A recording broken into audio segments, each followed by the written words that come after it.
Walking the Calav. It's Joey Jack Russell. How's it going, Joey, today? You a little tired today?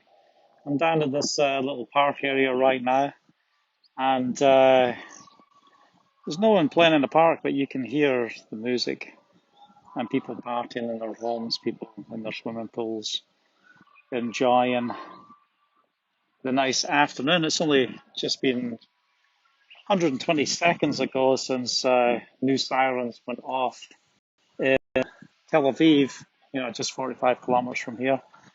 And I just wanted you to see what is happening in our area, what it looks like. Even though just 10 minutes ago I was listening to the Iron Dome intercepting where our house is on top of the hill a bit, we can hear the Iron Dome intercepting the missiles. But what does it take for things to move from calm and everyone just being family and just relaxing like they are here in Caesarea? I'm only just right behind me here is Benjamin Netanyahu's home. He's not home today, obviously. He usually comes here for his Shabbat rest with his family.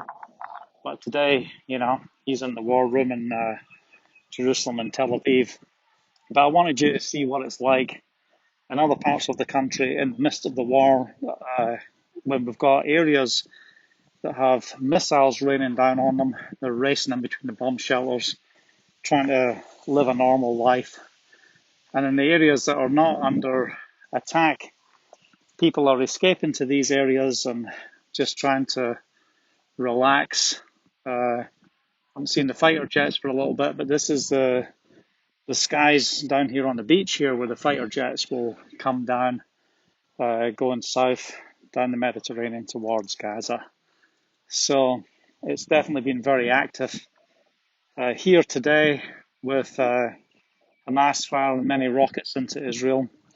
But just wanted you to get a little bit of insight to what is going on as you just listen to all the music and all the children laughing and enjoying the day, totally disconnected from what's taking place in the south. And some of these are in rental homes up here, just trying to get away from everything that's happening. So anyway, keep praying for the peace of Jerusalem, pray for the land of Israel, and we pray for this war to come to an end. We pray that the Father will guide our military to destroy this terrorist organization, Hamas, that they will take out the leaders of this terrible group of terrorists, and also Islamic Jihad groups that are firing against Israel. They'll be knocking drones down as well today that have been fired from Gaza.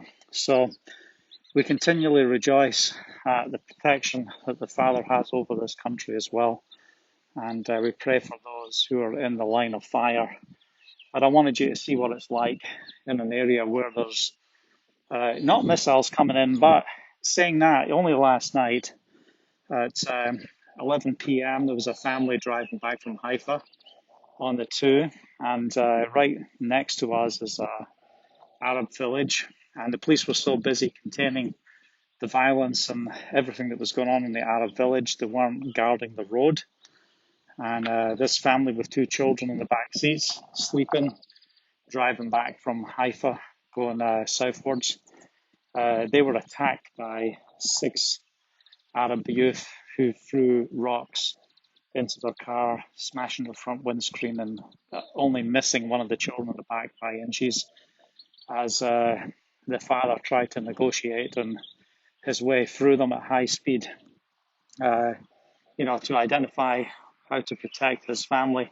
And they stopped here in Caesarea, tried to get hold of the police, couldn't get hold of the police. They drove down to Netanya, stopped at the police station there, couldn't even file a complaint. That's how busy everything is here right now. So, there's so much going on, it's hard to even be protected to drive down your own streets.